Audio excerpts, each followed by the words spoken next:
Doylestown, Pensilvaniyadamiz. Driveway'ni ko'ryapsizlar. Sochni prichoska qiladigan darajada yaltirab turibdi. Mana bu orqamdagi uy 2001-yil qurilgan. 3800 square foot, yuqorida 4 ta yotoqxonasi bor. Огородlar juda ham katta, basement finished. Hozir kirib obzor qilamiz. Qani ketdik. O'rtoqlar, kirishimiz bilan baland shiftlar, qandillar ham anaqa klassический qo'yilgan. O'ng tomonimiz mana ofis bo'lyapti. Shuncha kitobini o'qib tugatishingiz kerak. Sizga vazifa. Yangi yildan oldin kelsanglar, mana bunaqa yangi yil shukuhida maza qilib yangi yilda o'tirasizlar. Mana bu chap tomoni bo'lsa, mehmonxona bo'lyapti. Shiftlari, fasadlari juda zo'r qilingan ekan. Pollari hardwood, parket floor. Bu dining mehmonxonaga ulanib ketgan. Diningda mana sidinglarni ko'ryapsizlar, yaxshi qilingan. 2001-yilda uyi, oynalari ham yangi. Bu coffee center deydi mana oshxonada. Appliancelar yangi.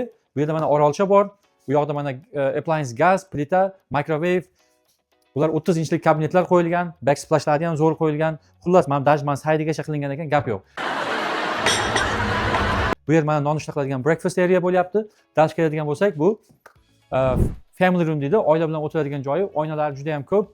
Men bitta qiladigan ishim spotlight qo'yishim mumkin bo'ldi. Bu yerda half bathroom bor, tualetcha, bu yoqqa ketadigan bo'lsak, landramati bor va bu yoqda mana garaji bor, ikkita mashina garaj, bemalol sig'adi.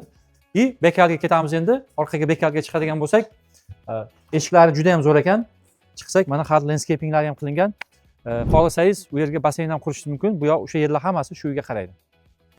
Yuqori qavatimizda koridorlar juda ham keng, 4 ta xona bor. Bu birinchi detskisi. Gilamlarning holati ham yaxshi, oynalar juda ham katta, gap bo'lishi mumkin emas. Men hotelda koridorlarga o'xshagan keng koridorlardan yurib kelsangiz, bu yoqda общий vanna bo'lyapti. Sal staramodniyroq, lekin juda ham toza ekan, skylightlari bor. Bu yerda mana closet, bu yoqda mana yana bitta xonasi bor. Men boshqacha rangga bo'yab, bitta svet qo'ygan bo'lardim, lekin holati juda ham yaxshi. Demak, bu ikkinchi xonani ko'rdik. Bu yoqda yana bitta xona bor, bu uchinchi xonamiz.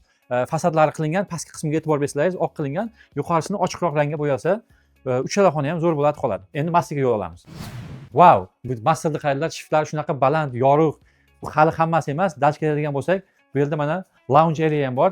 Lounge areasi ham katta, bemalol televizorlar qo'yib, sharoitlar qilib olsa bo'ladi. Klozlarni ochib o'tirmaymiz, lekin ikkita kloz bor, ayolga, erkakka. Endi bu vannani qaranglar endi. Xohlasangiz mana tab bor, xohlasangiz bu tomonda dushi ham bor, ikkitalik sink. Mana bu orqada manzara, gap bo'lishi mumkin emas.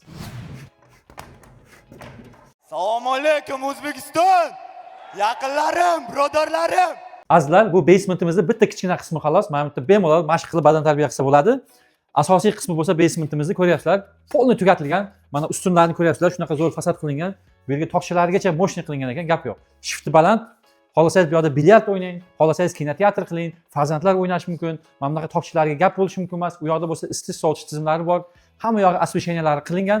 Olinglar o'rtoqlar, 1 million 50 ming ekan, yana narxini tushirib berishlari mumkin. Maktab reytinglari bomba, tez telefon qilinglar. Mortgagini ham qilib beramiz. Bu uyda ham narxlarni kelishib olib beramiz. Sizlarga omad.